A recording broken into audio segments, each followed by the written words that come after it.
We've been looking at many of the women, sisters, women of the Bible. ಸತ್ಯವೇದದಲ್ಲಿ ಅನೇಕ ಸಹೋದರಿಯರ ಕುರಿತಾಗಿ ನಾವು ಕಲಿತಾ ಬರುತ್ತಿದ್ದೇವೆ. We understood how important is the role of a sister. ಒಬ್ಬ ಸಹೋದರಿಯ ಪಾತ್ರ ಎಷ್ಟು ಪ್ರಾಮುಖ್ಯವಾದದ್ದು ಎಂಬುದಾಗಿ ನಾವು ಕಲಿಯುತ್ತಾ ಬರುತ್ತಿದ್ದೇವೆ. Last 4 weeks we looked at Mary, mother of Jesus. ಕಳೆದ 4 ವಾರಗಳಲ್ಲಿ ಯೇಸುವಿನ ತಾಯಿಯಾಗಿರುವ ಮರಿಯಳ ಕುರಿತಾಗಿ ನಾವು ಕಲಿತಾ ಬಂದೆವು. Then lastly we compared between the Mary of the Bible and the Mary of the Roman Catholicism. ಕಳೆದ ವಾರದಲ್ಲಿ ಸತ್ಯವೇದದಲ್ಲಿರುವ ಮರಿಯಳ ಕುರಿತಾಗಿಯೂ ಮತ್ತು ಈ ರೋಮನ್ ಕ್ಯಾಥಲಿಕ್ ಅವರ ಮರಿಯಳ ಇದರ ಒಂದು ವ್ಯತ್ಯಾಸವು ಏನೆಂಬುದಾಗಿ ನಾವು ನೋಡ್ತಾ ಬಂದೆವು. I don't know if you have heard, there was a declaration from Vatican, that is the Roman Catholic headquarters, that Mary is no longer considered the co-redeemer. ಈ ವ್ಯಾಟಿಕನ್ ಅವರು ಕ್ಯಾಥಲಿಕ್ ಅವರ ಒಂದು ಪಂಗಡದ ಒಂದು ಮುಖ್ಯವಾದ ಒಂದು ಪಟ್ಟಣ, ಆ ಒಂದು ಸ್ಥಳದಿಂದ ಅವರು ಘೋಷಿಸಿದ್ದೇನೆಂದ್ರೆ ಮರಿಯಲು ಆಕೆ ವಿಮೋಚಕಲು ಇನ್ನು ವಿಮೋಚಕಲು ಅಲ್ಲ, ಜೊತೆ ವಿಮೋಚಕಲು. ಜೊತೆ ವಿಮೋಚಕಲು. Well, that is good, but there is so many other errors that they still hold on to, and pray that God will open the eyes of the Roman Catholic people. ಈ ಘೋಷಣೆ ಒಳ್ಳೆದಾಗಿದ್ದರೂ ಸಹ ಅವರು ಇನ್ನೂ ತಪ್ಪಾದ ಬೋಧನೆ, ತಪ್ಪಾದ ವಿಷಯಗಳನ್ನು ಹಿಡಿದುಕೊಂಡಿದ್ದಾರೆ. ನಾವು ಇದರ ವಿಷಯವಾಗಿಯೂ ನಾವು ಅವರಿಗಾಗಿ ನಾವು ಪ್ರಾರ್ಥನೆ ಮಾಡಿಕೊಳ್ಳೋಣ. Okay, now today we will look at another character in the New Testament called Mary Magdalene. ಇಂದು ಸಂಜೆ ನಾವು ಸತ್ಯವೇದದಲ್ಲಿ ಮತ್ತೊಂದು ವ್ಯಕ್ತಿ, ಆದರೆ ಮಗ್ದಲ ಮರಿಯಳ ಕುರಿತಾಗಿ ನಾವು ಧ್ಯಾನ ಮಾಡಲಿಕ್ಕಿದ್ದೇವೆ. There are many misconceptions about this sister also in the world, in the society. ಲೋಕದಲ್ಲಿಯೂ ಮತ್ತು ಸಮಾಜದಲ್ಲಿಯೂ ಈ ಸಹೋದರಿಯ ಕುರಿತಾದ ಒಂದು ತಪ್ಪಾದ ಅರ್ಥೈಸುವಿಕೆಯು ಅದು ಪ್ರಬಲವಾಗಿದೆ. Artists and movie makers have distorted her real life. ಈ ಒಂದು ಕಲೆಗಾರರು ಮತ್ತು ಆ ಚಲನಚಿತ್ರ ಮಾಡುವವರು ಆಕೆಯ ಒಂದು ವ್ಯಕ್ತಿತ್ವವನ್ನು ಅವರು ಕೆಡಿಸಿದ್ದಾರೆ ಎಂಬುದಾಗಿ ನಾವು ತಿಳ್ಕೊಳ್ಳಬಹುದು. One of the misconception is that she was a prostitute. ಒಂದು ತಪ್ಪಾದ ಒಂದು ಕಲ್ಪನೆ ಅಥವಾ ತಪ್ಪಾದ ಅರ್ಥೈಸುವಿಕೆ ಏನೆಂಬುದಾಗಿ ನೋಡುವಾಗ ಆಕೆ ಒಬ್ಬ ವ್ಯಭಿಚಾರಿ ಎಂಬುದಾಗಿ ಅವರ ಅರ್ಥೈಸುವಿಕೆ. The Bible does not describe Mary Magdalene as a prostitute. ಆದರೆ ಸತ್ಯವೇದವು ಈಕೆ ಒಬ್ಬ ವ್ಯಭಿಚಾರಿ ಎಂಬುದಾಗಿ ತಿಳಿಸುವುದಿಲ್ಲ. Another misconception is she was the wife of Jesus or a romantic partner with Jesus. ಮತ್ತೊಂದು ತಪ್ಪಾದ ಕಲ್ಪನೆ ಏನೆಂಬುದಾಗಿ ನೋಡುವಾಗ ಈಕೆ ಕರ್ತನಾದ ಯೇಸು ಕ್ರಿಸ್ತನ ಒಂದು ಪತ್ನಿ ಅಥವಾ ಒಂದು ಪ್ರೇಮ ರೂಪದ ಒಂದು ಸಂಗಾತಿ ಎಂಬುದಾಗಿ ಅವರ ಒಂದು ಪರಿಕಲ್ಪನೆ ಆಗಿದೆ. So art and media has portrayed her as an immoral woman. ಈ ಒಂದು ಕಲೆ ಮತ್ತು ಮಾಧ್ಯಮ ಈಕೆ ಒಬ್ಬ ತಪ್ಪಾದ ಸ್ತ್ರೀ ಎಂಬುದಾಗಿ ಅದು ಪ್ರಸಿದ್ಧಪಡಿಸುತ್ತಾರೆ. I'll give you some examples. ಕೆಲವು ದೃಷ್ಟಾಂತಗಳನ್ನು ಕೊಡ್ತೇನೆ. The movie The Last Temptation of Christ, made in 1988.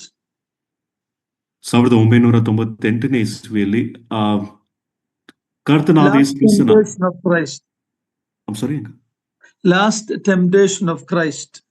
ಕ್ರಿಸ್ತನ ಕೊನೆ ಶೋಧನೆ ಈ ಹೆಸರಿನಲ್ಲಿ ಒಂದು ಚಲನಚಿತ್ರವು ಮಾಡಲ್ಪಟ್ಟಿತು. That movie depicts Mary Magdalene as a prostitute who is redeemed by Jesus. ಈ ಒಂದು ಚಿತ್ರದಲ್ಲಿ ಈಕೆಯು ಒಬ್ಬ ವ್ಯಭಿಚಾರಿಣಿಯಾಗಿಯೂ ಮತ್ತು ಕರ್ತನಾದ ಯೇಸು ಕ್ರಿಸ್ತನು ಈಕೆಯನ್ನು ಬಿಡಿಸಿದಳು ಎಂಬುದಾಗಿ ಆ ಚಿತ್ರದಲ್ಲಿ ತೋರಿಸಲ್ಪಟ್ಟಿದೆ.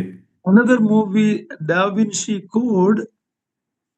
ಮತ್ತೊಂದು ಚಲನಚಿತ್ರ, ಅದರ ಹೆಸರು ಡಾ ವಿನ್ಸಿ ಕೋಡ್ ಎಂಬುದಾಗಿ. In 2006 that movie came from a novel that Mary Magdalene was Jesus' wife and even had a child from him. 2006ನೇ ಇಸ್ವಿಯಲ್ಲಿ ಈ ಒಂದು ಚಲನಚಿತ್ರವು ಬಂತು ಮತ್ತು ಇದು ಒಂದು ಕಾದಂಬರಿಯ ಒಂದು ಆಧಾರದ ಮೇಲೆ ಈ ಚಲನಚಿತ್ರ ಮಾಡಲ್ಪಟ್ಟಿತು. ಇದರಲ್ಲಿ ನಾವು ನೋಡುವಾಗ ಈಕೆಯು ಕರ್ತನಾದ ಯೇಸು ಕ್ರಿಸ್ತನ ಪತ್ನಿಯಾಗಿಯೂ ಮತ್ತು ಇವರಿಬ್ಬರಿಗೆ ಒಂದು ಮಗು ಸಹ ಹುಟ್ಟಿತು ಎಂಬುದಾಗಿ ತೋರಿಸುತ್ತದೆ. Movie Mary Magdalene made in 2018 2018ನೇ ಇಸ್ವಿಯಲ್ಲಿ ಮಗ್ದಲ ಮರಿಯಲು ಎಂಬ ಹೆಸರಿನಲ್ಲಿ ಒಂದು ಚಲನಚಿತ್ರ ಮಾಡಲ್ಪಟ್ಟಿತು. it also depicts some stereotypes or inaccuracies about Mary Magdalene. ಈ ಒಂದು ಚಲನಚಿತ್ರದಲ್ಲಿಯೂ ಸಹ ಮಗ್ದಲ ಮರಿಯಲ ಕುರಿತಾದ ತಪ್ಪಾದ ವಿಷಯಗಳು ಅಥವಾ ತಪ್ಪಾದ ಅಭಿಪ್ರಾಯಗಳು ತೋರಿಸಲ್ಪಟ್ಟಿದೆ. Can you imagine what will happen if somebody made a movie like that about the Muslims, Muhammad? ಆದರೆ ಒಂದು ವೇಳೆ ಮುಸ್ಲಿಂ ಅಥವಾ ಮೊಹಮ್ಮದ್ ಕುರಿತಾಗಿ ಈ ರೀತಿಯಾದ ತಪ್ಪಾದ ವಿಷಯಗಳನ್ನು ತೋರಿಸಿ ಒಂದು ಚಲನಚಿತ್ರ ಮಾಡಲ್ಪಟ್ಟಿದ್ದರೆ ಏನಾಗಬಹುದೆಂಬುದಾಗಿ ಸ್ವಲ್ಪ ಆಲೋಚಿಸಿ. There'll be fire and burning all over. ಲೋಕದ ಕಡೆಗಳಲ್ಲಿ ಬೆಂಕಿ ಮತ್ತು ಜಗಳ ಉಂಟಾಗಬಹುದು.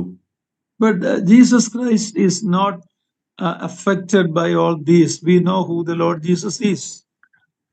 ಆದರೆ ಈ ಯಾವ ವಿಷಯಗಳಿಂದಲೂ ಕರ್ತನಾದ ಯೇಸು ಕ್ರಿಸ್ತನಿಗೆ ಪ್ರಭಾವ ಬೀರುವುದಿಲ್ಲ. ಆ ಕರ್ತನಾದ ಯೇಸು ಕ್ರಿಸ್ತನು ಯಾರೆಂಬುದಾಗಿ ನಮಗೆ ತಿಳಿದಿದೆ. Misconception about Mary as a prostitute is not supported by biblical evidence.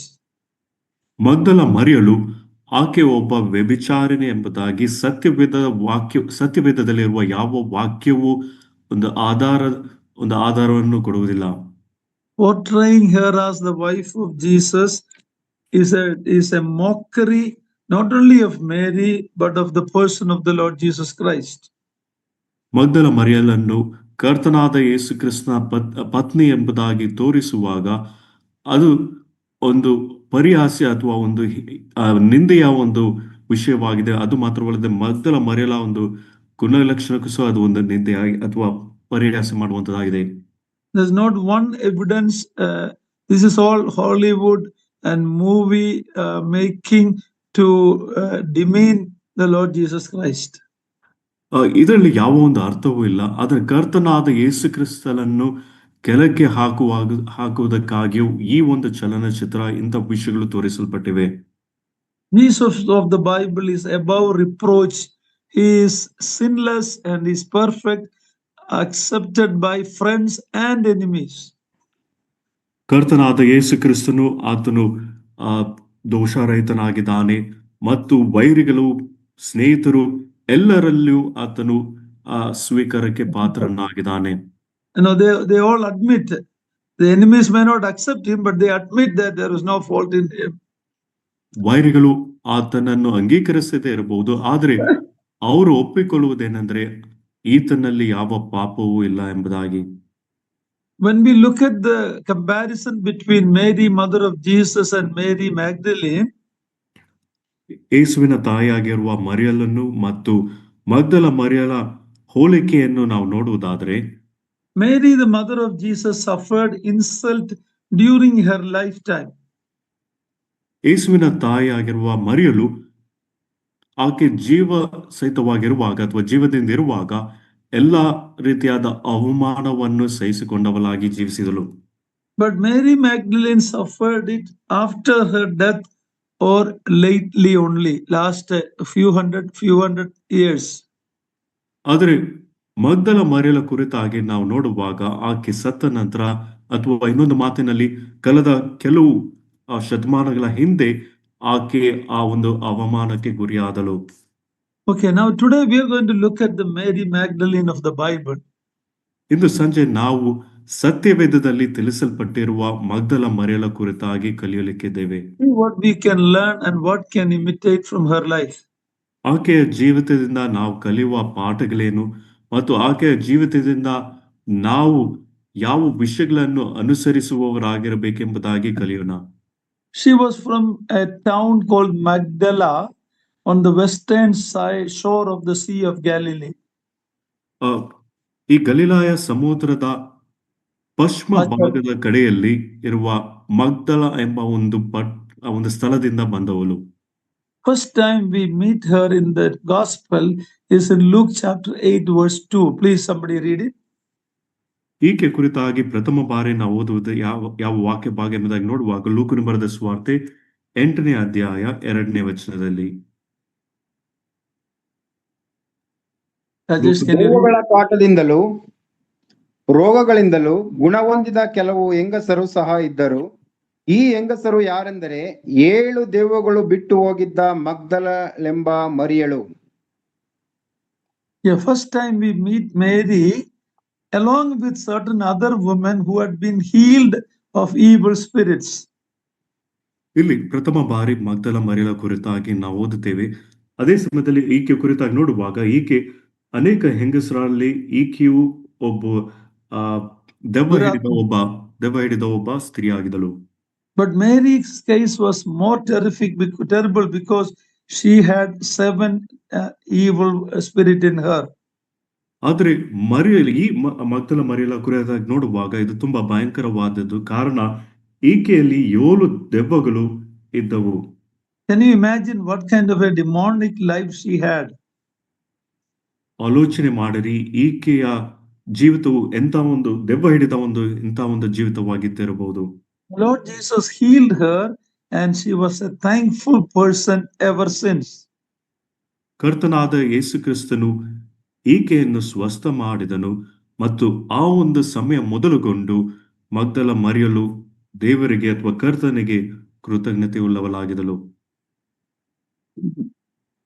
Maybe we are not demon possessed. ಒಂದು ವೇಳೆ ನಾವು ದೆವ್ವ ಹಿಡಿದ ಮನುಷ್ಯರಾಗಿ ಇಲ್ಲದೆ ಇರಬಹುದು. But we all been slaves to sin and Satan. ಆದ್ರೆ ನಾವೆಲ್ಲರೂ ಪಾಪಕ್ಕೂ ಮತ್ತು ಸೈತಾನನಿಗೂ ಗುಲಾಮರಾಗಿದ್ದೆವು. And God delivered us. We should always be thankful.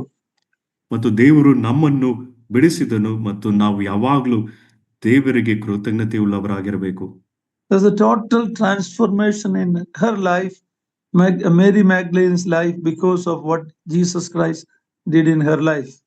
ಕರ್ತನಾದ ಯೇಸು ಕ್ರಿಸ್ತನು ಮಗ್ದಲ ಮರಿಯಳ ಜೀವಿತದಲ್ಲಿ ಮಾಡಿದ ಕಾರ್ಯದ ನಿಮಿತ್ತವಾಗಿ ಆಕೆಯ ಜೀವನ ಸಂಪೂರ್ಣವಾಗಿ ಬದಲಾಯಿತು ಎಂಬುದಾಗಿ ನೋಡುತ್ತೇವೆ.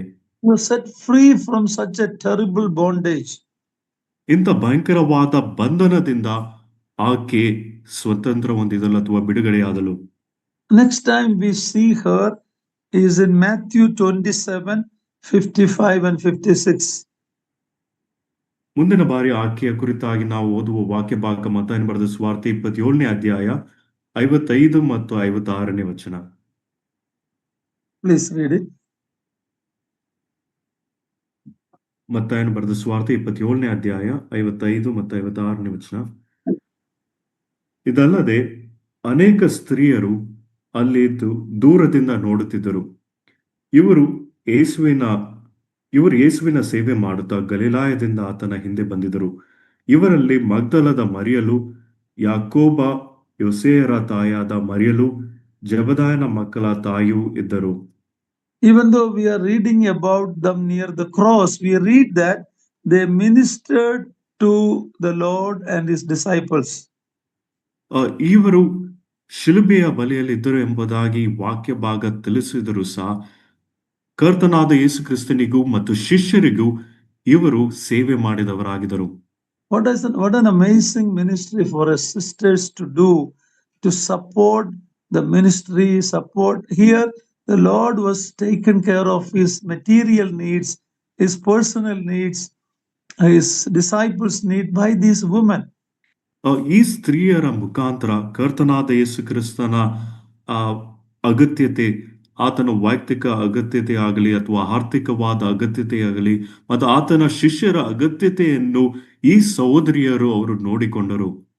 How are you supporting, my dear sisters, how are you supporting God's work and workers? ನನ್ನ ಪ್ರಿಯ ಸಹೋದರಿಯರೇ, ನೀವು ದೇವರನ್ನು ಮತ್ತು ದೇವರ ಸೇವಕರನ್ನು ಯಾವ ರೀತಿಯಲ್ಲಿ ಬೆಂಬಲಿಸುತ್ತಿದ್ದೀರಿ? It's a great role every sister can play. ಒಬ್ಬ ಸಹೋದರಿ ಮಾಡಬಹುದಾದ ದೊಡ್ಡ ಒಂದು ಪಾತ್ರ ಇದಾಗಿದೆ. Many years back in Kerala, there was a practice like this. ಅನೇಕ ವರ್ಷಗಳ ಹಿಂದೆ ಕೇರಳ ರಾಜ್ಯದಲ್ಲಿ ಇಂಥ ಒಂದು ಅಭ್ಯಾಸ ಇತ್ತು. In the brethren assemblies, ಸಹೋದರ ಸಭೆಗಳಲ್ಲಿ, in every home the mothers will take a handful of rice. When they cook their meal every day, they take a handful of rice and set it aside. This is when materially they were not very rich, okay? So there was a habit of practice of taking a handful of rice from each meal and setting it aside. ಆ ದಿನಗಳಲ್ಲಿ ರಾಜ್ಯದಲ್ಲಿ ಆರ್ಥಿಕವಾದ ಒಂದು ಏಳಿಗೆ ಅಭಿವೃದ್ಧಿ ಇಲ್ಲದೆ ಇದ್ರೂ ಸಹ ಆ ಸಹೋದರಿಯರು ಅವರು ಮಾಡುವ ಒಂದು ಅಭ್ಯಾಸ ಏನೆಂಬುದಾಗಿ ನೋಡುವಾಗ ಪ್ರತಿಯೊಂದು ಆಹಾರದ ಒಂದು ಸಮಯದಲ್ಲಿ ಅವರು ಒಂದು ಹಿಡಿ ಅಕ್ಕಿಯನ್ನು ಪ್ರತ್ಯೇಕವಾಗಿ ಇಡುತ್ತಿದ್ದರು. It is called pidiyari, okay? In Kannada, hidiyalle. A handful of rice. In Malayalam, it is called pidiyari. One handful. They will set it apart and it will grow after some time. In a few months, they will take that to the church and give it for support to God's servants. ಈ ರೀತಿಯಾಗಿ ಸಹೋದರಿಯರು ಅವರು ಅಡುಗೆ ಮಾಡುವ ಸಮಯದಲ್ಲಿ ಪ್ರತಿ ಬಾರಿ ಅವರು ಒಂದು ಇಡೀ ಅಕ್ಕಿ ಪ್ರತ್ಯೇಕವಾಗಿ ಇಡುತ್ತಿದ್ದರು. ಈ ರೀತಿಯಾಗಿ ಆ ಅಕ್ಕಿಯನ್ನು ಅವರು ಕೂಡಿಸಿ ತಿಂಗಳಾದ ನಂತರ ಅವರು ಸಭೆಗೆ ತಂದು ಅದನ್ನು ಕೊಟ್ಟು ಈ ರೀತಿಯಾಗಿ ದೇವರ ಸೇವಕರಿಗೂ ಅಥವಾ ದೇವರ ಸೇವೆಯನ್ನು ಬೆಂಬಲಿಸುತ್ತಿದ್ದರು. I read that this practice is not there in Kerala today, but it is there in Northeast and some Christian states. They still have that practice, and that's how they support so much to the Lord's work. ಆದರೆ ನನಗೆ ತಿಳಿದ ವಿಷಯವೇನೆಂದ್ರೆ ಈಗ ಕೇರಳ ರಾಜ್ಯದಲ್ಲಿ ಇಂಥ ಒಂದು ಅಭ್ಯಾಸ ಇಲ್ಲದೇ ಇದೆ. ಆದರೆ ಈ ಒಂದು ನಾರ್ತ್ ಈಸ್ಟ್ ಅಥವಾ ಈಶಾನ್ಯ ಕಡೆಯಲ್ಲಿ ಇಂಥ ಒಂದು ಅಭ್ಯಾಸ ಸಹೋದರಿಯರು ಈ ರೀತಿಯಾಗಿ ಮಾಡುವುದನ್ನು ನಾನು ಕೇಳಿದ್ದೇನೆ. What an amazing way, sisters, even though you are not allowed to preach in the church when men are there, your opportunity to minister to the needs of the Lord and his people are still there, and it's a great role that you can play. ಸಹೋದರಿಯರಿಗೆ ಇದು ಎಂಥ ಒಂದು ಅವಕಾಶವಾಗಿದೆ. ಸಹೋದರರು ಇರುವಾಗ ಸಹೋದರಿಯರಿಗೆ ಉಪದೇಶ ಅಥವಾ ಬೋಧನೆ ಮಾಡುವ ಅವಕಾಶ ಇಲ್ಲದೇ ಇದ್ರೂ ದೇವರ ಸೇವಕರಿಗೂ ಅಥವಾ ದೇವರ ಸೇವೆಗೆ ಸಹಾಯ ಮಾಡುವ ಅನೇಕ ಅವಕಾಶಗಳು ಈ ರೀತಿಯಾಗಿ ಸೇವೆ ಮಾಡುವ ಅವಕಾಶಗಳು ದೊರೆತಿದೆ. Mary Magdalene was so thankful for what God has done, the Lord has done for her, and she followed him and also supported him and his disciples. ಕರ್ತನಾದ ಯೇಸು ಕ್ರಿಸ್ತನು ಆಕೆಯ ಜೀವಿತದಲ್ಲಿ ಮಾಡಿದ ಕಾರ್ಯಕ್ಕಾಗಿ ಮಗ್ದಲ ಮರಿಯಲು ಕೃತಜ್ಞತೆ ಉಳ್ಳವಳಾಗಿದ್ದಳು ಮತ್ತು ಕರ್ತನಾದ ಯೇಸು ಕ್ರಿಸ್ತನನ್ನು ಹಿಂಬಾಲಿಸಿ ಮತ್ತು ಆತನಿಗೂ ಶಿಷ್ಯರಿಗೂ ಆಕೆ ಸಹಾಯ ಮಾಡಿದವಳಾಗಿದ್ದಳು. Now let's look at Mark chapter 15 verse 40. ಈಗ ಮಾರ್ಕನು ಬರೆದ ಸುವಾರ್ತೆ 15ನೇ ಅಧ್ಯಾಯ 40ನೇ ವಚನವನ್ನು ನೋಡಿಕೊಳ್ಳೋಣ. ಇದಲ್ಲದೆ ಅಲ್ಲಿ ಸ್ತ್ರೀಯರು ಸಹ ದೂರದಿಂದ ನೋಡುತ್ತಿದ್ದರು. ಇವರಲ್ಲಿ ಆತನು ಗಲಿಲಾಯದಲ್ಲಿದ್ದಾಗ ಆತನನ್ನ ಹಿಂಬಾಲಿಸಿ ಸೇವೆ ಮಾಡುತ್ತಿದ್ದವರಾದ ಮಗ್ದಲದ ಮರಿಯ, ಚಿಕ್ಕ ಯಾಕೋಬನ ಮತ್ತು ಯೋಸೆಯ ತಾಯಿಯಾದ ಮರಿಯ, ಸೊಲೊಮೆ ಎಂಬುವರು ಆತನ ಸಂಗಡ ಯೆರೂಸಲೇಮಿಗೆ ಬಂದಿದ್ದ ಇನ್ನೂ ಅನೇಕ ಸ್ತ್ರೀಯರು ಇದ್ದರು. Now again we see them near the cross. ಈಗ ಮತ್ತೆ ಇವರನ್ನು ಶಿಲುಬೆಯ ಬಳಿಯಲ್ಲಿ ನೋಡುತ್ತೇವೆ. And again it is mentioned that they followed and served the Lord. ಇಲ್ಲಿ ಮತ್ತೆ ವಾಕ್ಯದಲ್ಲಿ ಹೇಳುವ ವಿಷಯವೇನೆಂದರೆ ಇವರು ಕರ್ತನನ್ನು ಹಿಂಬಾಲಿಸಿ ಸೇವೆ ಮಾಡುತ್ತಿದ್ದವರು ಎಂಬುದಾಗಿ. Apostle John speaks more about Mary Magdalene. ಅಪೊಸ್ತಲನಾದ ಯೋಹಾನನು ಆತನು ಮಗ್ದಲ ಮರಿಯಳ ಕುರಿತಾಗಿ ಹೆಚ್ಚಾಗಿ ಮಾತನಾಡಿದ್ದಾನೆ. Mary was near the cross. ಮರಿಯಳು ಶಿಲುಬೆಯ ಬಳಿಯಲ್ಲಿದ್ದಳು. Now remember, this is when most of his disciples ran away or forsook him. ಜ್ಞಾಪಕ ಮಾಡಿಕೊಳ್ಳಿರಿ, ಈ ಸಂದರ್ಭದಲ್ಲಿ ಆತನ ಶಿಷ್ಯರೆಲ್ಲರೂ ಕರ್ತನನ್ನು ಬಿಟ್ಟು ಹೋದ ಒಂದು ಸಂದರ್ಭವಾಗಿತ್ತು. Please read Matthew 26 verse 56. ಮತ್ತಾಯನು ಬರೆದ ಸುವಾರ್ತೆ 26ನೇ ಅಧ್ಯಾಯ 56ನೇ ವಚನವನ್ನು ಓದಿಕೊಳ್ಳೋಣ. ಮತ್ತಾಯನು ಬರೆದ ಸುವಾರ್ತೆ 26ನೇ ಅಧ್ಯಾಯ. ಆದರೆ ಪ್ರವಾದಿಗಳು ಬರೆದ ವಚನಗಳು ನೆರವೇರುವಂತೆ ಇದೆಲ್ಲ ಆಯಿತು ಎಂದು ಹೇಳಿದನು. ಆಗ ಶಿಷ್ಯರೆಲ್ಲರೂ ಆತನನ್ನ ಬಿಟ್ಟು ಓಡಿ ಹೋದರು. Yeah, just make note of that. When the men the disciples ran away and forsook him. That is where we see these sisters near the cross. ಈ ವಾಕ್ಯವನ್ನು ಗುರುತು ಮಾಡಿಕೊಳ್ಳಿರಿ. ಇಲ್ಲಿ ಆ ಶಿಷ್ಯರು, ಪುರುಷರಾಗಿರುವ ಆ ಶಿಷ್ಯರು ಕರ್ತನನ್ನು ಬಿಟ್ಟು ಹೋದಾಗ ಸಹೋದರಿಯರು ಆ ಶಿಲುಬೆಯ ಬಲಿ ಅಥವಾ ಕರ್ತನ ಬಲಿಯಲ್ಲಿ ಇದ್ದವರಾಗಿದ್ದರು. Read Mark 15:47. ಮಾರ್ಕನು ಬರೆದ ಸುವಾರ್ತೆ 15ನೇ ಅಧ್ಯಾಯ 47ನೇ ವಚನ.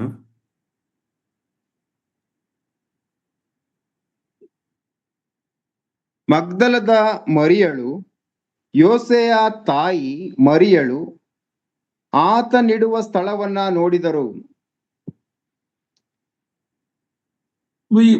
Mary made close observation of where the Lord was he was buried.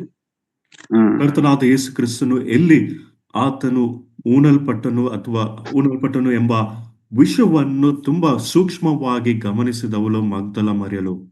Matthew 27:61. ಮತ್ತಾಯನು ಬರೆದ ಸುವಾರ್ತೆ 27ನೇ ಅಧ್ಯಾಯ 61ನೇ ವಚನ.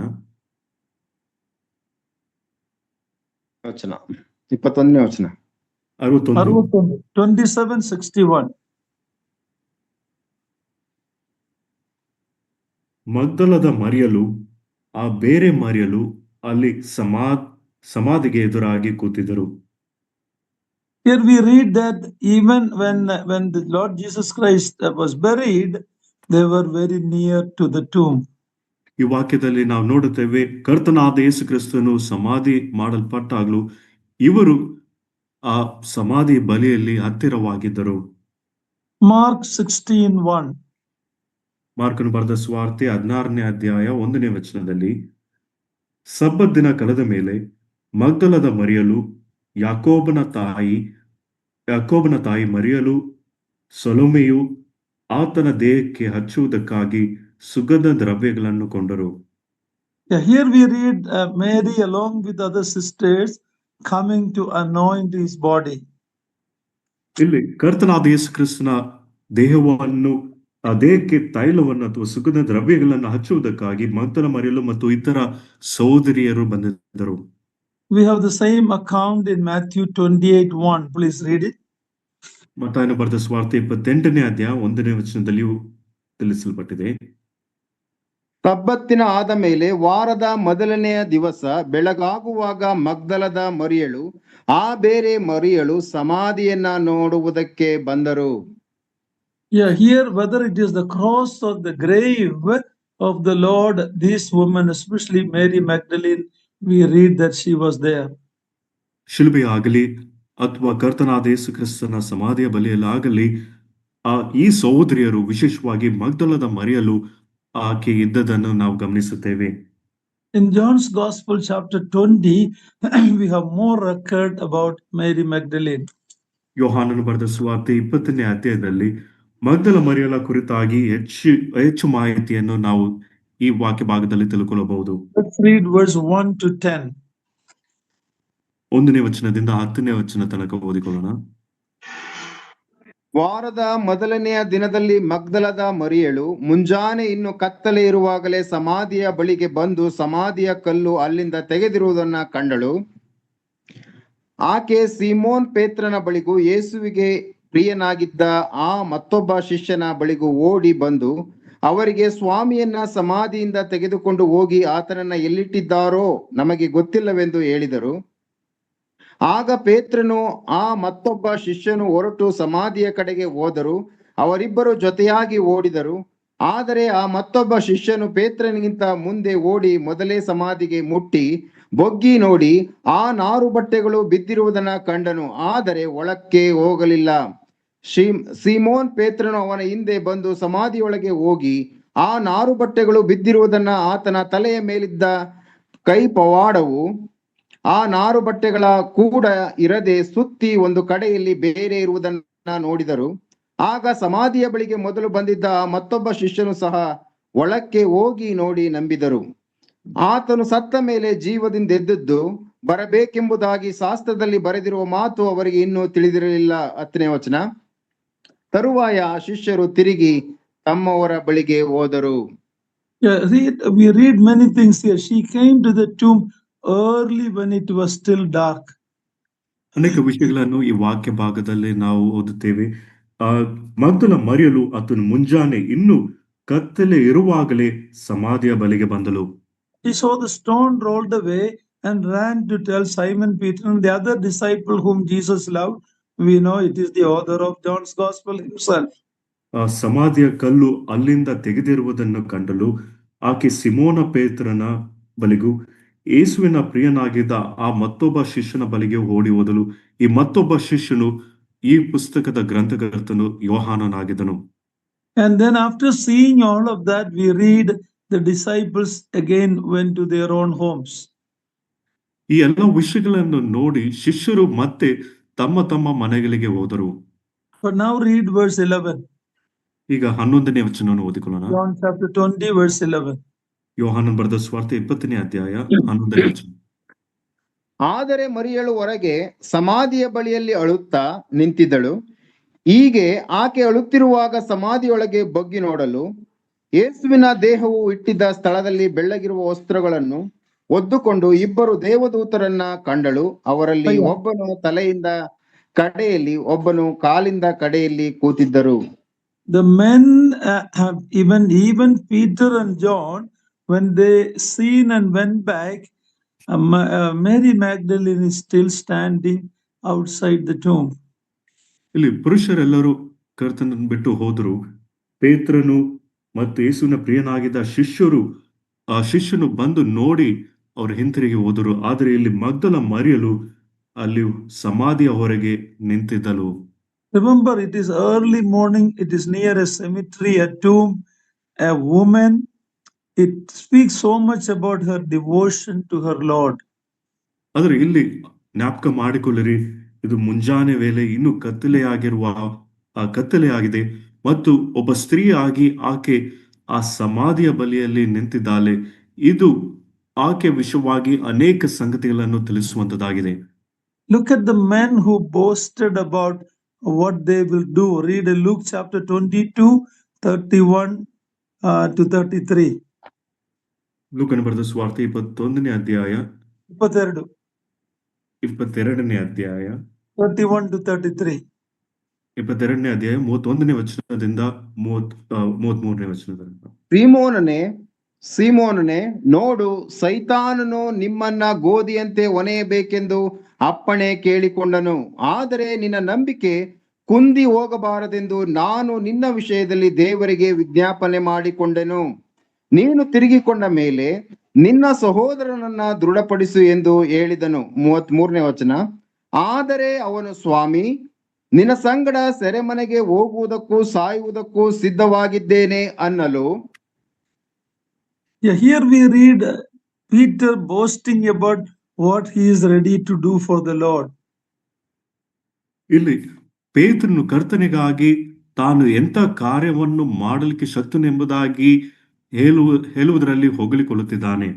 Look at Mark 14:31. ಮಾರ್ಕನು ಬರೆದ ಸುವಾರ್ತೆ 14ನೇ ಅಧ್ಯಾಯ 31ನೇ ವಚನ. ಆದರೆ ಅವನು, ನಾನು ನಿನ್ನ ಸಂಗಡ ಸಾಯಬೇಕಾದರೂ ನಿನ್ನನ್ನು ಅರಿಯನೆಂಬುದಾಗಿ ಹೇಳುವುದೇ ಇಲ್ಲವೆಂದು ಬಹು ಖಂಡಿತವಾಗಿ ಮಾತಾಡಿದನು. ಅದರಂತೆ ಅವರೆಲ್ಲರೂ ಹೇಳಿದರು. Yeah, we normally blame Peter, but it says that all the disciples said the same way.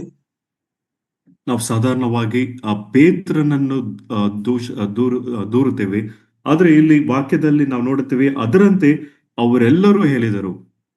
But when these men are like that, they are boasting about what they will do for the Lord, but when the time came, they all ran away, forsook him. Here is a woman standing near the tomb early morning when it is still dark, and she is weeping.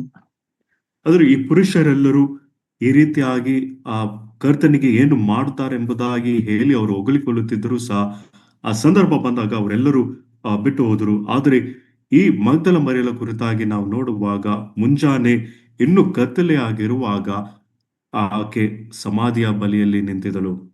Go back to John 20 verse 11. ಯೋಹಾನನ ಬರೆದ ಸುವಾರ್ತೆ 20ನೇ ಅಧ್ಯಾಯ 11ನೇ ವಚನಕ್ಕೆ ತಿರುಗಿ ಬನ್ನಿರಿ. ಆದರೆ ಮರಿಯಲು ಹೊರಗೆ ಸಮಾಧಿಯ ಬಳಿಯಲ್ಲಿ ಅಳುತ್ತಾ ನಿಂತಿದ್ದಳು.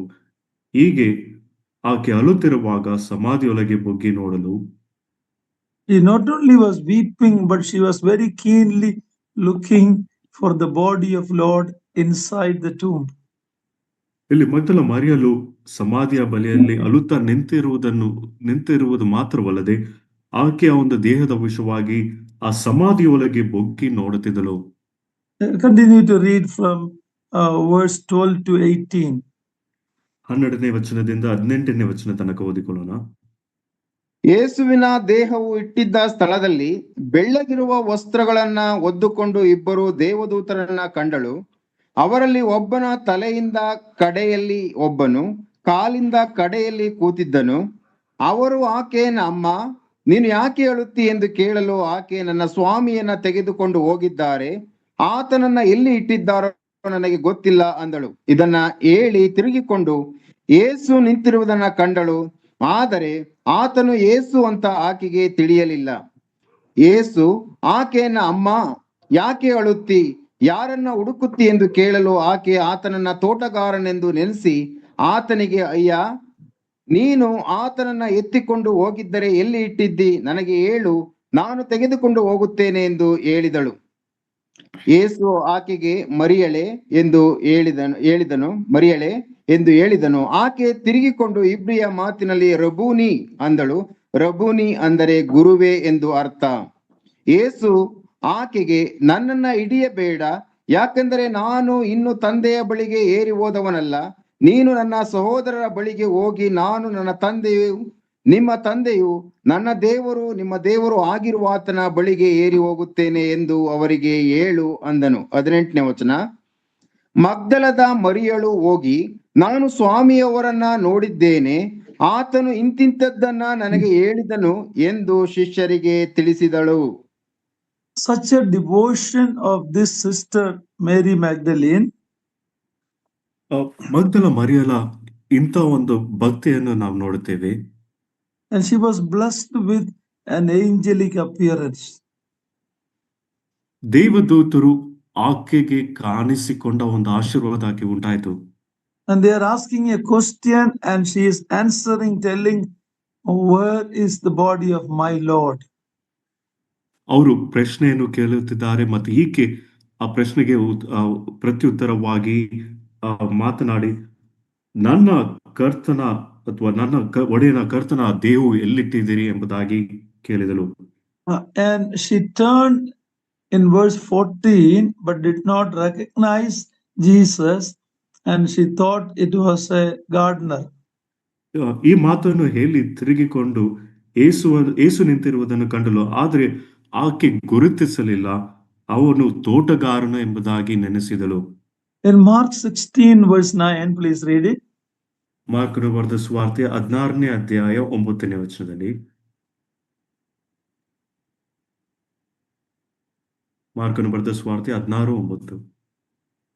ಅವರು ವಾರದ ಮೊದಲನೆಯ ದಿನ ಬೆಳಗ್ಗೆ ಯೇಸು ಜೀವಿತನಾಗಿ ಎದ್ದು ಮೇಲೆ ಮಗ್ದಲದ ಮರಿಯಳಿಗೆ ಮೊದಲು ಕಾಣಿಸಿಕೊಂಡನು. ಆಕೆಗೆ 7 ದೆವ್ವಗಳನ್ನ ಬಿಡಿಸಿದನು. Yeah, here such a devotion of this dear sister is rewarded not only by an angelic appearance, but the first appearance of Jesus Christ after resurrection was to this sister Mary Magdalene. Just think about it. ಈ ಮಗ್ದಲ ಮರಿಯಳ ಭಕ್ತಿ ಎಷ್ಟರ ಮಟ್ಟಿಗೆ ಇತ್ತು ಎಂಬುದಾಗಿ ನಾವು ನೋಡುತ್ತೇವೆ, ಅಥವಾ ಎಷ್ಟು ದೊಡ್ಡದಾಗಿತ್ತು. ಅದಕ್ಕೆ ಪ್ರತಿಫಲವಾಗಿ ನಾವು ನೋಡುವಾಗ ಆಕೆಗೆ ದೇವದೂತರು ಕಾಣಿಸಿಕೊಂಡದ್ದು ಮಾತ್ರವಲ್ಲದೆ ಕರ್ತನಾದ ಯೇಸು ಕ್ರಿಸ್ತನು ಸತ್ತು ಪುನರುತ್ಥಾನ ಹೊಂದಿದ ನಂತರ ಪ್ರಥಮ ಬಾರಿಗೆ ಪ್ರತ್ಯಕ್ಷನಾದದ್ದು ಮಗ್ದಲ ಮರಿಯಳಿಗೆ. The Lord appeared first to Mary Magdalene. ಕರ್ತನಾದ ಯೇಸು ಕ್ರಿಸ್ತನು ಪುನರುತ್ಥಾನ ಹೊಂದಿದ ನಂತರ ಪ್ರಥಮ ಬಾರಿಗೆ ಮಗ್ದಲ ಮರಿಯಳಿಗೆ ಕಾಣಿಸಿಕೊಂಡನು.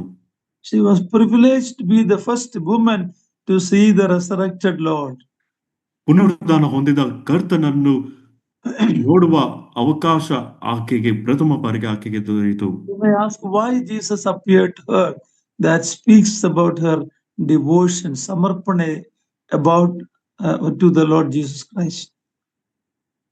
ನಿಮಗೆ ಒಂದು ಪ್ರಶ್ನೆ ಇರ್ಬೋದು, ಯಾಕೆ ಕರ್ತನು ಆಕೆಗೆ ಕಾಣಿಸಿಕೊಂಡನು ಎಂಬುದಾಗಿ. ಆದರೆ ಈ ಸಂಗತಿ ಮಾತನಾಡುವ ವಿಷಯವೇನೆಂದ್ರೆ, ಮಗ್ದಲ ಮರಿಯಳಿಗೆ ಅಷ್ಟರ ಮಟ್ಟಿಗೆ ಆ ಒಂದು ಸಮರ್ಪಣೆ ಇತ್ತು ಎಂಬುದಾಗಿ ನೋಡುತ್ತೇವೆ. We are reminded that out of her went out 7 demons. ಅದು ಮಾತ್ರವಲ್ಲದೆ ಆ ವಾಕ್ಯದಲ್ಲಿ ಜ್ಞಾಪಕಪಡಿಸುವುದೇನೆಂದ್ರೆ, ಈಕೆಯಿಂದ 7 ದೆವ್ವಗಳನ್ನು ಕರ್ತನು ಬಿಡಿಸಿದನು.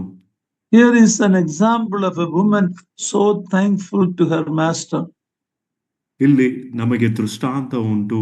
ಈ ಸಹೋದರಿಯು ತನ್ನ ಯಜಮಾನನಿಗೆ ಅಥವಾ ಗುರುವಿಗೆ ಅಷ್ಟರ ಮಟ್ಟಿಗೆ ಸಮರ್ಪಣೆ ಉಳ್ಳವಳಾಗಿದ್ದಳು. Her faith was like the faith of Ruth we studied in the book of Ruth. ಈಕೆಯ ನಂಬಿಕೆ ರೂತಲ ಪುಸ್ತಕದಲ್ಲಿ ನಾವು ರೂತಲ ವಿಷಯವಾಗಿ ಧ್ಯಾನ ಮಾಡಿದ ಆ ಸ್ತ್ರೀಯ ಒಂದು ನಂಬಿಕೆ ಅಂತಿತ್ತು. She was not afraid of the grave or the fear of darkness or nothing. In John 20:15 we read she was seeking him.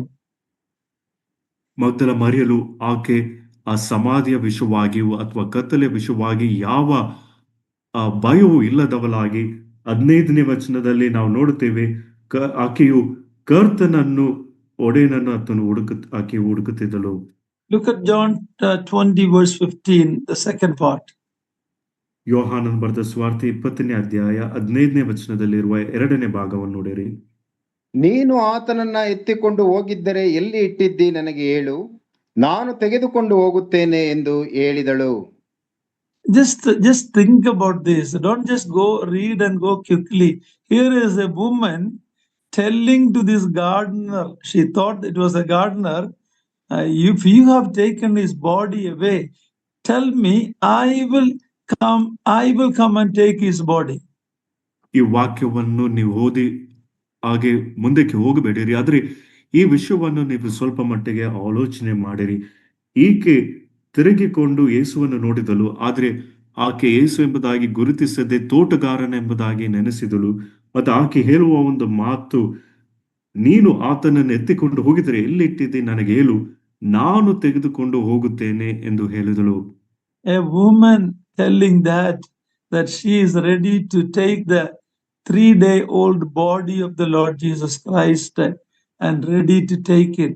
Imagine what kind of a commitment, a devotion. ಇಲ್ಲಿ ಒಬ್ಬ ಸ್ತ್ರೀಯು ಆ ಸತ್ತು 3 ದಿನ ಆದ ಆ ದೇಹವನ್ನು ತೆಗೆದುಕೊಂಡು ಹೋಗುತ್ತೇನೆ ಎಂಬುದಾಗಿ ಹೇಳುವ ಮಾತನ್ನು ಆಲೋಚನೆ ಮಾಡಿರಿ. ಆಕೆ ಆ ಒಂದು ಸಮರ್ಪಣೆ ಎಂತದಾಗಿದೆ ಎಂಬುದಾಗಿ How thankful she was to the Lord for changing her life. ಆಕೆಯ ಜೀವಿತವನ್ನು ಬದಲಾಯಿಸಿದ್ದಕ್ಕೆ ಕರ್ತನಿಗೆ ಎಷ್ಟು ಕೃತಜ್ಞತೆ ಉಳ್ಳವಳಾಗಿದ್ದಾಳೆ.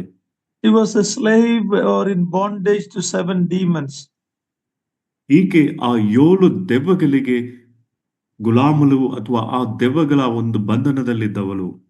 Now she wanted to be a servant for the Lord Jesus Christ. ಆದರೆ ಈಗ ಕರ್ತನಾದ ಯೇಸು ಕ್ರಿಸ್ತನಿಗೆ ಒಬ್ಬ ಸೇವಕಿಯಾಗಿರಬೇಕೆಂಬುದಾಗಿ ಆಕೆಯ ಒಂದು ಆಶೆ. There after she mentioned that in verse 16, Jesus called her by her name Mary. ಇದಾದ ನಂತರ 16ನೇ ವಚನದಲ್ಲಿ ಯೇಸು ಆಕೆಗೆ ಮರಿಯಳೇ ಎಂದು ಹೇಳಿದನು. What an amazing recognition she found when the one whom she was seeking. ಇಲ್ಲಿ ಆತನನ್ನು ಹುಡುಕುತ್ತಿರುವಾಗ ಅವನನ್ನು ಕಂಡುಕೊಂಡಳು. Verse 17, we read the statement Jesus telling, don't cling to me. 17ನೇ ವಚನದಲ್ಲಿ ಯೇಸು ಆಕೆಗೆ ನನ್ನನ್ನು ಹಿಡಿಯಬೇಡ ಎಂಬುದಾಗಿ ಆ ಮಾತನ್ನು ಗಮನಿಸಿರಿ. In some English translation it says don't touch me. ಬೇರೆ ಆಂಗ್ಲ ಭಾಷೆಯ ತರ್ಜುಮೆಯಲ್ಲಿ ಭಾಷಾಂತರದಲ್ಲಿ ನನ್ನನ್ನು ಮುಟ್ಟಬೇಡ ಎಂಬುದಾಗಿ ಬರೆಯಲ್ಪಟ್ಟಿದೆ.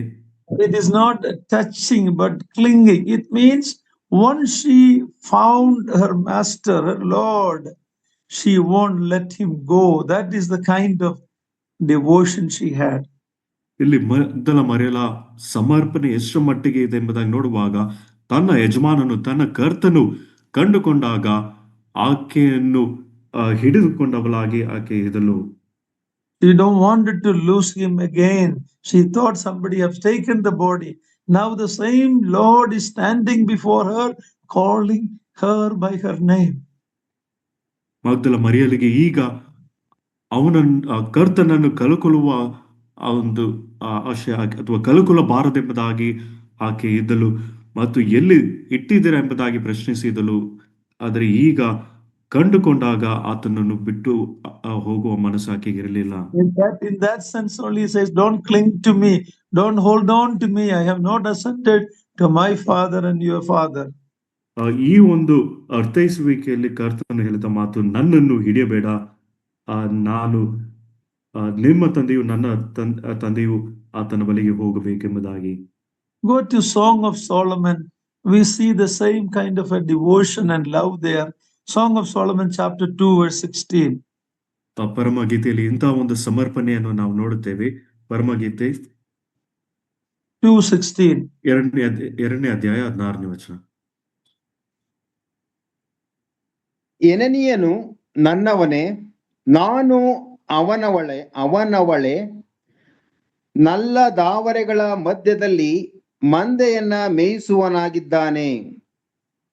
He is mine and I am his. That's the intimate relationship the Lord is looking from all of us, and that's what he found in Mary Magdalene. ಎನಿಯನು ನನ್ನವನೇ, ನಾನು ಅವನವಳೆ, ಇಂತಹ ಒಂದು ಸಮರ್ಪಣೆಯನ್ನು ದೇವರು ಪ್ರತಿಯೊಬ್ಬರಿಂದ ಆತನು ಅಪೇಕ್ಷಿಸುವವನಾಗಿದ್ದಾನೆ. ಇಂತಹ ಒಂದು ಸಮರ್ಪಣೆಯನ್ನು ಕರ್ತನಾದ ಯೇಸು ಕ್ರಿಸ್ತನು ಮಗ್ದಲ ಮರಿಯಲಲ್ಲಿ ನೋಡಿದನು. Chapter 3 verse 4, Song of Solomon chapter 3 verse 4. ಪರಮಗೀತೆ 3ನೇ ಅಧ್ಯಾಯ 4ನೇ ವಚನ. ಅವರನ್ನ ಬಿಟ್ಟ ತುಸು ಹೊತ್ತಿನೊಳಗೆ ನನ್ನ ಪ್ರಾಣ ಪ್ರಿಯನನ್ನ ಕಂಡುಕೊಂಡು ತಾಯಿಯ ಮನೆಗೆ ನನ್ನನ್ನ ಎತ್ತವಳ ಕೋಣೆಗೆ ಸೇರುವ ತನಕ ಬಿಡದೆ ಹಿಡಿದುಕೊಂಡೇ ಹೋದೆನು. Yes, she want to hold on to the Lord and don't let him go anymore. ಆಕೆ ಕರ್ತನನ್ನು ಹಿಡಿದುಕೊಂಡವಳಾಗಿ ಇನ್ನು ಅವನನ್ನು ಬಿಟ್ಟು ಬಿಡದ ಹಾಗೆ ಆಕೆ ಇದ್ದಳು. Song of Solomon chapter 5 verse 4. ಪರಮಗೀತ 5ನೇ ಅಧ್ಯಾಯ 4ನೇ ವಚನ. ನನ್ನ ಕಾಂತನು ಬಾಗಿಲ ರಂಧ್ರದಲ್ಲಿ ಕೈ ನೀಡಿದನು, ಅವನಲ್ಲಿ ನನ್ನ ಕರುಳು ಮರುಗಿತು. This is the kind of relationship and affection the Lord wants from each one of us, his children. ಕರ್ತನಾದ ಯೇಸು ಕ್ರಿಸ್ತನು ತನ್ನ ಮಕ್ಕಳಿಂದ ಪ್ರತಿಯೊಬ್ಬರಿಂದ ಇಂಥ ಒಂದು ಹತ್ತಿರವಾದ ಒಂದು ಪ್ರೀತಿ ಅಥವಾ ಸಂಬಂಧವನ್ನು ಆತನ ಎದುರು ನೋಡುತ್ತಿದ್ದಾನೆ. Lastly, chapter 8 verse 7, Song of Solomon. ಕೊನೆಯದಾಗಿ 8ನೇ ಅಧ್ಯಾಯ, ಪರಮಗೀತೆ 8ನೇ ಅಧ್ಯಾಯ 7ನೇ ವಚನ. ಜಲದ ರಾಶಿಗಳು ಪ್ರೀತಿಯನ್ನ ನಂದಿಸಲಾರವು, ಪ್ರವಾಹಗಳಿಗೂ ಅದನ್ನ ಮುನುಗಿಸಲು ಶಕ್ತಿ ಇಲ್ಲ. ಒಬ್ಬನು ತನ್ನ ಮನೆ ಮಾರನನ್ನೆಲ್ಲ ಕೊಟ್ಟು ಪ್ರೀತಿಯನ್ನ ಪಡೆಯಲು ಯತ್ನಿಸಿದರೆ ಕೇವಲ ತಿರಸ್ಕಾರಕ್ಕೆ ಗುರಿಯಾಗುವನು. Many waters cannot quench this kind of love. ಅನೇಕ ಪ್ರವಾಹಗಳಿಗೂ ಅದನ್ನು ಮುಳುಗಿಸಲು ಶಕ್ತಿ ಇಲ್ಲ. ಇಂಥ ಪ್ರೀತಿಯನ್ನು ಮುಳುಗಿಸಲು ಶಕ್ತಿ ಇಲ್ಲ. Whether it is the grave, a cemetery, or early morning, the darkness, nothing is going to stop her from her love for the Lord. ಇಲ್ಲಿ ಆ ಮುಂಜಾನೆ ಆಗಲಿ ಅಥವಾ ಕತ್ತಲೆ ಆಗಲಿ ಅಥವಾ ಆ ಸಮಾಧಿ ಆಗಲಿ, ಈ ಯಾವ ವಿಷಯವು ಆಕೆಯ ಒಂದು ಪ್ರೀತಿಗೆ ಸಮರ್ಪಣೆಗೆ ಅಡ್ಡಿಯಾಗಿ ಇರಲಿಲ್ಲ. And Jesus actually rebuked the brothers, the men, his disciples, for their unbelief. ಆದರೆ ಕರ್ತನಾದ ಯೇಸು ಕ್ರಿಸ್ತನು ತನ್ನ ಸಹೋದರರನ್ನು ಅಥವಾ ಶಿಷ್ಯರನ್ನು ಅವರ ಅಪನಂಬಿಕೆಗೆ ಕರ್ತನು ಅವರನ್ನು ಖಂಡಿಸಿದನು. Look at Mark 16 verse 14. ಮಾರ್ಕನು ಬರೆದ ಸುವಾರ್ತೆ 16ನೇ ಅಧ್ಯಾಯ 14ನೇ ವಚನವನ್ನು ನೋಡಿರಿ. ತರುವಾಯ 11 ಮಂದಿ ಶಿಷ್ಯರು ಊಟಕ್ಕೆ ಕೂತಿದಾಗ ಆತನು ಅವರಿಗೂ ಕಾಣಿಸಿಕೊಂಡನು. ತಾನು ಜೀವಿತನಾಗಿ ಎದ್ದು ಬಂದ ಮೇಲೆ ತನ್ನನ್ನು ಕಂಡವರ ಮಾತನ್ನು ಅವರು ನಂಬಲಿಲ್ಲವಾದ ಕಾರಣ ಆತನು ಅವರ ಅಪನಂಬಿಕೆಗೂ ಅವರ ಮನಸ್ಸಿನ ಕಾಠಿಣ್ಯಕ್ಕೂ ಅವರನ್ನು ಗದರಿಸಿದನು. Yeah, Jesus had to rebuke the men, the disciples, for their unbelief, hardness of their heart. ಕರ್ತನಾದ ಯೇಸು ಕ್ರಿಸ್ತರನ್ನು, ಈ ಶಿಷ್ಯರು, ಪುರುಷರಾಗಿರುವ ಈ ಶಿಷ್ಯರನ್ನು ಅವರ ಅಪನಂಬಿಕೆಗೂ ಮತ್ತು ಅವರ ಮನಸ್ಸಿನ ಕಾಠಿಣ್ಯಕ್ಕೂ ಅವರನ್ನು ಗದರಿಸಿದನು. So in Mary Magdalene, we see a total commitment and devotion to the Lord. ಮಗ್ದಲ ಮರಿಯಲಲ್ಲಿ ಸಂಪೂರ್ಣ ಸಮರ್ಪಣೆ ಅಥವಾ ದೇವ ಭಕ್ತಿಯನ್ನು ನಾವು ಕಾಣುತ್ತೇವೆ. Why did it happen? Why she had such devotion? ಯಾಕೆ ಈಕೆಯಲ್ಲಿ ಇಂಥ ಸಮರ್ಪಣೆ ಇತ್ತು? Because she had an encounter with the Lord Jesus Christ when he was totally demonic. She was set free by the Lord. ಕಾರಣ ಏನೆಂಬುದಾಗಿ ನೋಡುವಾಗ, ಈಕೆಯು ಕರ್ತನಾದ ಯೇಸು ಕ್ರಿಸ್ತನನ್ನು ಭೇಟಿಯಾದಲು ಈಕೆ ಸಂಪೂರ್ಣವಾಗಿ ಆ ದೆವ್ವ ಹಿಡಿದವಳಾಗಿ ಆಕೆ ಆ ಬಂಧನದಲ್ಲಿದ್ದಾಗ ಕರ್ತನು ಆಕೆಯನ್ನು ಬಿಡಿಸಿದನು. Her life was transformed by the Lord. ಕರ್ತನಾದ ಯೇಸು ಕ್ರಿಸ್ತನ ಮೂಲಕ ಈಕೆಯ ಜೀವಿತವು ಬದಲಾಯಿಸಲ್ಪಟ್ಟಿತು. My dear sisters and brothers, if we have such an encounter with the Lord, this kind of a devotion will come in our life. ಪ್ರಿಯ ಸಹೋದರ ಸಹೋದರಿಯರೇ, ಕರ್ತನಾದ ಯೇಸು ಕ್ರಿಸ್ತನೊಂದಿಗೆ ಇಂಥ ಒಂದು ಭೇಟಿ ಅಥವಾ ಆ ಒಂದು ಸಂಬಂಧಕ್ಕೆ ನಾವು ಬರುವುದಾದ್ರೆ ಇಂಥ ಒಂದು ಸಮರ್ಪಣೆ, ದೇವ ಭಕ್ತಿ ನಮ್ಮಲ್ಲಿ ಇರುತ್ತದೆ. Many times we don't have such an encounter with the Lord. Therefore, we become nominal brethren, nominal Christians. ಅನೇಕ ಸಮಯದಲ್ಲಿ ಕರ್ತನಾದ ಯೇಸು ಕ್ರಿಸ್ತನೊಂದಿಗೆ ಇಂಥ ಒಂದು ಸಂಬಂಧ ಅಥವಾ ಇಂಥ ಒಂದು ಹತ್ತಿರವಾದ ಒಂದು ಆತನನ್ನು ಭೇಟಿ ಆಗದೇ ಇರುವ ಒಂದು ಕಾರಣಕ್ಕಾಗಿ ನಾವು ಇಂಥ ಒಂದು ಸಮರ್ಪಣೆ ನಮ್ಮಲ್ಲಿ ಇರುವುದಿಲ್ಲ. You remember Jacob, who was the grandson of Abraham? ಅಬ್ರಹಾಮನ ಮೊಮ್ಮಗನಾಗಿರುವ ಯಾಕೋಬನನ್ನು ಜ್ಞಾಪಕ ಮಾಡಿಕೊಳ್ಳಿರಿ. He was born in Abraham's family, a son of Isaac. ಅಬ್ರಹಾಮನ ಕುಟುಂಬದಲ್ಲಿ ಜನಿಸಿದವನು, ಇಸಾಕನ ಮಗನು ಅವನಾಗಿದನು. Maybe like many of us who are born in Christian homes, we are so familiar with all this. ನಮ್ಮಲ್ಲಿ ಅನೇಕರ ಹಾಗೆ ಕ್ರೈಸ್ತ ಕುಟುಂಬದಲ್ಲಿ ಹುಟ್ಟಿದವರಾಗಿ ನಾವು ಅನೇಕ ಈ ವಿಷಯಗಳಲ್ಲಿ ಪರಿಚಯ ಹೊಂದಿರುವವರು ನಾವಾಗಿದ್ದೇವೆ. But later in Jacob's life, twice, one when he was going away from fear of his brother, on the way he slept in a place called Bethel, he had an encounter with the Lord. ಆದರೆ ಯಾಕೋಬನ ಜೀವಿತದಲ್ಲಿ 2 ಬಾರಿ ಇಂಥ ಒಂದು ಭೇಟಿ ಆತನಿಗೆ ಆಯಿತು. ಮೊದಲನೇ ಬಾರಿ ತನ್ನ ಒಂದು ಪ್ರಾಣಕ್ಕೆ ಹೆದರಿ ತನ್ನ ಅಣ್ಣನಾದ ಏಸಾವನಿಗೆ ಹೆದರಿ ಆತನು ಓಡಿ ಹೋದಾಗ ಆತನಿಗೆ ಕರ್ತನನ್ನು ಅಥವಾ ಯೆಹೋವನನ್ನು ಭೇಟಿಯಾದನು. It was a dream and in which he saw a ladder from earth to heaven. ಯಾಕೋಬನಿಗೆ ಒಂದು ಕನಸು ಉಂಟಾಗಿ ಅಲ್ಲಿ ಆ ಕನಸಿನಲ್ಲಿ ಒಂದು ನಿಚ್ಚಣಿಗೆ, ಅದು ಭೂಮಿಗೂ ಮತ್ತು ಆಕಾಶಕ್ಕೂ ಇರುವ ಒಂದು ನಿಚ್ಚಣಿಗೆಯನ್ನು ಕಂಡನು. He poured oil in the morning and worshipped there. He called it Bethel, the house of God. ಆತನು ಎಣ್ಣೆಯನ್ನು ಹುಯ್ದು ದೇವರನ್ನು ಆರಾಧಿಸಿದನು. ಬೆತೇಲ್ ಎಂಬುದಾಗಿ ಅಥವಾ ದೇವರ ಮನೆ ಎಂಬುದಾಗಿ ಅದಕ್ಕೆ ಹೆಸರಿಟ್ಟನು. Still for many years his life had no major changes. He was still a deceiver at his father-in-law Laban's place. ಆದರೂ ಸಹ ಅವನ ಜೀವಿತದಲ್ಲಿ ಇನ್ನೂ ದೊಡ್ಡ ಒಂದು ಬದಲಾವಣೆ ಆಗಲಿಲ್ಲ. ಅವನು ಇನ್ನೂ ವಂಚಕನಾಗಿದ್ದನು. ಅವನ ಮಾವನ ಮನೆ ಲಾಬಾನನ ಮನೆಯಲ್ಲಿಯೂ ಆ ರೀತಿಯಾಗಿ ಜೀವಿಸಿದನು. But finally, when he was coming back from Laban's place with all his family, he had an encounter with an angel of the Lord. ಆದರೆ ಯಾಕೋಬನು ಈ ಸಂದರ್ಭದಲ್ಲಿ ತನ್ನ ಮಾವನಾದ ಲಾಬಾನ್ ಮನೆಯಿಂದ ಆತನು ಹೊರಟು ಬಂದಾಗ ದೇವದೂತನೊಂದಿಗೆ ಒಂದು ಭೇಟಿ ಅವನಿಗೆ ಉಂಟಾಯಿತು. That is where he admitted that he was a Jacob and the Lord changed his name to Israel. ಈ ಸಂದರ್ಭದಲ್ಲಿ ತಾನು ಯಾಕೋಬನು ಎಂಬುದಾಗಿ ಒಪ್ಪಿಕೊಂಡು ದೇವರು ಅವನನ್ನು ಇಸ್ರಾಯೇಲ್ ಎಂಬುದಾಗಿ ಆತನನ್ನು ಅದನಿಗೆ ಹೆಸರು ಕೊಟ್ಟನು. That encounter changed his life. ಈ ಭೇಟಿ ಅವನ ಜೀವಿತವನ್ನು ಬದಲಾಯಿಸಿತು. So we all need to have such a very intimate encounter with our Lord to have such devotion in our life. ನಮ್ಮ ಜೀವಿತದಲ್ಲಿ ಇಂಥ ಸಮರ್ಪಣೆ ಇರಬೇಕಾದ್ರೆ ನಮಗೂ ಸಹ ಕರ್ತನಾದ ಯೇಸು ಕ್ರಿಸ್ತನೊಂದಿಗೆ ಇಂಥ ಒಂದು ಭೇಟಿ ಅಥವಾ ಇಂಥ ಒಂದು ಸಂಬಂಧಕ್ಕೆ ನಾವು ಬರಬೇಕು. What all lessons we can learn from this Mary Magdalene, even though the media and the movie depicts her as an immoral lady, the Mary Magdalene of the Bible is an amazing testimony for all of us.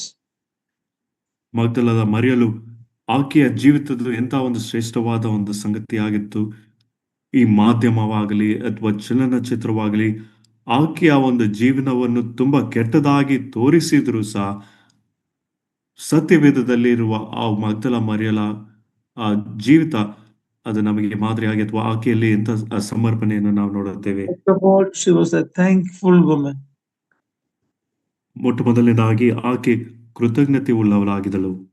Then she started ministering to the need of the Lord Jesus Christ along with other women. They were totally devoted disciples.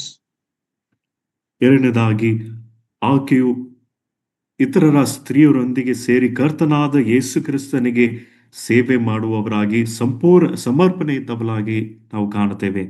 And traveling with the Lord Jesus Christ, with his disciples, with other sisters. ಅದು ಮಾತ್ರವಲ್ಲದೆ ಕರ್ತನಾದ ಯೇಸು ಕ್ರಿಸ್ತನನ್ನು ಹಿಂಬಾಲಿಸುತ್ತಾ ಅಥವಾ ಆತನ ಶಿಷ್ಯರೊಂದಿಗೆ ಇತರರ ಸಹೋದರಿಯರೊಂದಿಗೆ ಸೇರಿಕೊಂಡು ಕರ್ತನಾದ ಯೇಸು ಕ್ರಿಸ್ತನೊಂದಿಗೆ ಸಂಚರಿಸಿದಳು. Then we see she was a witness for the crucifixion. ನಂತರ ನಾವು ನೋಡುವುದೇನೆಂದ್ರೆ ಆ ಒಂದು ಶಿಲುಬೆ ಮರಣಕ್ಕೆ ಈಕೆಯು ಸಾಕ್ಷಿಯಾಗಿದಳು. We saw two men, Nicodemus and Joseph of Arimathea, not any of the disciples. They came out publicly asking for the body of Jesus Christ. ನಂತರ ನಾವು ಇಬ್ಬರು ಆ ವ್ಯಕ್ತಿಗಳನ್ನು ನೋಡುತ್ತೇವೆ. ಅವರು ಶಿಷ್ಯರಾಗಿರಲಿಲ್ಲ, ಆದ್ರೆ ನಿಕೋದೇಮನು ಮತ್ತು ಅರಿಮಥೆಯಾದ ಯೋಸೇಫನು ಇವರಿಬ್ಬರು ಬಂದು ಕರ್ತನಾದ ಯೇಸು ಕ್ರಿಸ್ತನ ಒಂದು ದೇಹಕ್ಕಾಗಿ ಅವರು ಕೇಳಿಕೊಂಡರು. They were most likely secret disciples, but the cross made them to come out in the open at a most difficult time.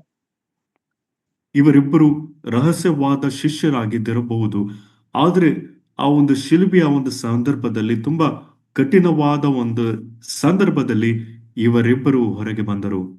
They both came, identified, this is our Lord, we want his body. And then we see that Mary Magdalene went to the tomb, she was there. ಇವರಿಬ್ಬರು ಹೊರಗೆ ಬಂದು ತಮ್ಮನ್ನೇ ಈತನು ನಮ್ಮ ಕರ್ತನು ಎಂಬುದಾಗಿ ಅವರು ಹೇಳಿಕೊಂಡು ಆ ದೇಹಕ್ಕಾಗಿ ಕೇಳಿಕೊಂಡರು. ನಂತರ ಮಗ್ದಲ ಮರಿಯಲು ಆ ಸಮಾಧಿಯ ಬಲಿಯಲ್ಲಿ ನಿಂತಿರುವುದನ್ನು ನೋಡುತ್ತೇವೆ. Next amazing thing we read about Mary Magdalene, she received a commission to share the good news to Jesus' disciples. ನಂತರ ಮಗ್ದಲ ಮರಿಯಲ ಕುರಿತಾಗಿ ನಾವು ಓದುತ್ತೇನೆಂದರೆ ಈ ಒಳ್ಳೆ ಸಮಾಚಾರವನ್ನು, ಶುಭ ಸಮಾಚಾರವನ್ನು ತನ್ನ ಶಿಷ್ಯರಿಗೆ ತಲುಪಿಸುವ ಹಾಗೆ ಕರ್ತನಿಂದ ಆಕೆ ಆ ಒಂದು ಅಪ್ಪನೆಯನ್ನು ಅಥವಾ ಒಂದು ಯೋಜನೆಯನ್ನು ಅಥವಾ ಆಯೋಗವನ್ನು ಪಡೆದಳು. The Lord rewarded her devotion many ways. First of all, through the appearance of the angels, then the appearance of the Lord himself. First time the Lord shown herself, and then now she become the carrier of the good news to the men. ಇಲ್ಲಿ ಕರ್ತನಾದ ಯೇಸು ಕ್ರಿಸ್ತನು ಮಗ್ದಲ ಮರಿಯಲ ಸಮರ್ಪಣೆಗೆ ಅಥವಾ ಸಮರ್ಪಣೆಗೆ ಬಹುಮಾನವನ್ನು ಅಥವಾ ಒಂದು ಪ್ರತಿಫಲವಾಗಿ ಅನೇಕ ವಿಷಯಗಳು ನಡೆಯಿತು. ಮೊದಲನೇದಾಗಿ ಆ ದೇವದೂತರು ಮಗ್ದಲ ಮರಿಯಲಿಗೆ ಕಾಣಿಸಿಕೊಂಡರು. ಎರಡನೇದಾಗಿ ಪುನರುತ್ಥಾನ ಹೊಂದಿದ ಕರ್ತನಾದ ಯೇಸು ಕ್ರಿಸ್ತನು ಪ್ರಥಮ ಬಾರಿಗೆ ಮಗ್ದಲ ಮರಿಯಲಿಗೆ ಕಾಣಿಸಿಕೊಂಡನು. ಮತ್ತು ನಂತರ ನಾವು ನೋಡುವಾಗ ಈ ಪುನರುತ್ಥಾನ ಹೊಂದಿದ ಕರ್ತನಾದ ಯೇಸು ಕ್ರಿಸ್ತನು ತನ್ನ ಶಿಷ್ಯರಿಗೆ ಈ ಶುಭ ಸಮಾಚಾರವನ್ನು ಸಾರುವ ಹಾಗೆ ಆ ಆಯೋಗವನ್ನು ಪಡೆದಳು. So we can say that she became the apostle to the apostles. ಇನ್ನೊಂದು ಮಾತಿನಲ್ಲಿ ಹೇಳಬಹುದು, ಈಕೆಯು ಅಪೋಸ್ತಲರಿಗೆ ಅಪೋಸ್ತಲರು ಆಗಿದಳು. Apostle means sent one. ಅಪೋಸ್ತಲರು ಎಂಬುದಾಗಿ ಹೇಳುವಾಗ ಕಳುಹಿಸಲ್ಪಟ್ಟರು. Here is the Lord sending her to carry that good news of the gospel that He's not only died but rose again, alive to the men. So she became an apostle to the apostles. ಮಗ್ದಲ ಮರಿಯಲು ಆ ಅಪೋಸ್ತಲರಿಗೆ ಅಪೋಸ್ತಲರಾದಲು ಅದರ ಅರ್ಥ ಏನೆಂಬುದಾಗಿ ನೋಡುವಾಗ ಕರ್ತನಾದ ಯೇಸು ಕ್ರಿಸ್ತನ ಸತ್ತನು ಮತ್ತು ಈಗ ಆ ಜೀವದಿಂದ ಎದ್ದು ಬಂದನು ಎಂಬ ಒಂದು ಶುಭ ಸಮಾಚಾರವನ್ನು ಆ ಅಪೋಸ್ತಲರಿಗೆ ಸಾರುವ ಹಾಗೆ ಕರ್ತನಾದ ಯೇಸು ಕ್ರಿಸ್ತನು ಮಗ್ದಲ ಮರಿಯಲಿಗೆ ಅಪ್ಪಣೆ ಕೊಟ್ಟನು. My dear sisters, do you feel that your role is not important? ನನ್ನ ಪ್ರಿಯ ಸಹೋದರ ಸಹೋದರಿಯರೇ, ನಿಮ್ಮ ಪಾತ್ರವು ಅದು ಪ್ರಾಮುಖ್ಯವಲ್ಲ ಎಂಬುದಾಗಿ ನೀವು ನೆನೆಸುತ್ತಿದ್ದೀರೋ? Look at these sisters, how God used them, how honored them, how devoted they were to the Lord. ಆದರೆ ಈ ಸಹೋದರಿ ಹೇಗೆ ಸಮರ್ಪಣೆಯಿಂದ ಇದ್ದಳು ಮತ್ತು ಎಷ್ಟರ ಮಟ್ಟಿಗೆ ದೇವರನ್ನು ಕರ್ತನನ್ನು ಗೌರವಿಸಿದಳು ಎಂಬುದಾಗಿ ನೋಡಿದ್ದೇವೆ. Jesus had to ask Simon Peter 3 times in John 21, do you love me? Do you love me? Do you love me? ಯೋಹಾನನು ಬರೆದ ಸುವಾರ್ತೆ 21ನೇ ಅಧ್ಯಾಯದಲ್ಲಿ ಕರ್ತನಾದ ಯೇಸು ಕ್ರಿಸ್ತನು ಪೇತ್ರನಲ್ಲಿ 3 ಬಾರಿ ನನ್ನ ಮೇಲೆ ಪ್ರೀತಿ ಇಟ್ಟಿದೆಯೋ, ಮಮತೆ ಇಟ್ಟಿದೆಯೋ, ಪ್ರೀತಿ ಇಟ್ಟಿದೆಯೋ ಎಂಬುದಾಗಿ ಕೇಳಬೇಕಾಯಿತು. But to Mary Magdalene, he didn't have to ask that. She was totally committed to her Lord. ಆದರೆ ಮಗ್ದಲ ಮರಿಯಲಲ್ಲಿ ಕರ್ತನಾದ ಯೇಸು ಕ್ರಿಸ್ತನ ಈ ಪ್ರಶ್ನೆಯನ್ನು ಕೇಳುವ ಅವಶ್ಯಕತೆ ಇರಲಿಲ್ಲ. ಕಾರಣ ಮಗ್ದಲ ಮರಿಯಲು ಕರ್ತನಿಗೆ ಸಂಪೂರ್ಣ ಸಮರ್ಪಣೆಯಿಂದ ಇದ್ದವಳು. She is a symbol of redemption. ಆಕೆ ವಿಮೋಚನೆಗೆ ಗುರುತಾಗಿದಳು. Transformed from a demonic lady, an evil spirit possessed, to a devoted follower of Jesus. ದೆವ್ವ ಹಿಡಿದ ಒಂದು ಪರಿಸ್ಥಿತಿಯಿಂದ ಬದಲಾವಣೆಗೊಂಡು ದೇವರಿಗೆ ಸಮರ್ಪಣೆಯುಳ್ಳ ಒಬ್ಬ ವ್ಯಕ್ತಿಯಾಗಿ ಈಕೆ ಮಾರ್ಪಟ್ಟಳು. She symbolizes redemption and forgiveness and thankfulness. ಈಕೆಯು ಆ ವಿಮೋಚನೆಗೂ ಮತ್ತು ಆ ಕ್ಷಮಾಪಣೆಗೂ ಮತ್ತು ಕೃತಜ್ಞತೆಗೂ ಗುರುತಾಗಿದ್ದಾಳೆ. That is what God expects from all of us, and you sisters can be such a person. ದೇವರು ನಮ್ಮಿಂದ ಈ ವಿಷಯಗಳನ್ನೇ ಬಯಸುವವನಾಗಿದ್ದಾನೆ. ಆ ಸಹೋದರಿಯರಾಗಿ ನಿಮ್ಮಲ್ಲಿಯೂ ಸಹ ಇಂತಹ ಒಂದು ವಿಷಯಗಳೇ ಇರಬೇಕೆಂಬುದಾಗಿ ಕರ್ತನು ಬಯಸುತ್ತಾನೆ. Never say that I'm only a sister, what can I do? ನೀವು ಎಂದಿಗೂ ನಾನು ಒಬ್ಬ ಮಹಿಳೆ ಅಥವಾ ಸಹೋದರಿ, ನಾನು ಏನು ಮಾಡಬಹುದು ಎಂಬುದಾಗಿ ನಾವು ಎಂದಿಗೂ ನೆನೆಸಬಾರದು. 27 plus women that we look from the Bible, some of them are example for us, a few are warning for us. ಇಲ್ಲಿ ತನಕ 27 ಸಹೋದರಿಯರ ಕುರಿತಾಗಿ ನಾವು ಕಲಿತಿದ್ದೇವೆ. ಅನೇಕರು ನಮಗೆ ಮಾದರಿ ಆಗಿದ್ದಾರೆ, ಕೆಲವರು ನಮಗೆ ಎಚ್ಚರಿಕೆಯಾಗಿದ್ದಾರೆ. Mary Magdalene is an amazing example for each one of you. ಮಗ್ದಲ ಮರಿಯಲು ನಿಮ್ಮ ಪ್ರತಿಯೊಬ್ಬರಿಗೆ ಒಂದು ಒಳ್ಳೆಯ ಒಂದು ಮಾದರಿಯಾಗಿ ದೃಷ್ಟಾಂತವಾಗಿ ಆಗಿದ್ದಾಳೆ. I'm going to stop it here today. Lord willing, we will look at next week. ನಾನು ಇಲ್ಲಿಗೆ ನಿಲ್ಲಿಸುತ್ತೇನೆ. ದೇವರ ಚಿತ್ತವಿರುವುದಾದರೆ ಮುಂದಿನ ವಾರ ನಾವು ಭೇಟಿಯಾಗೋಣ. I am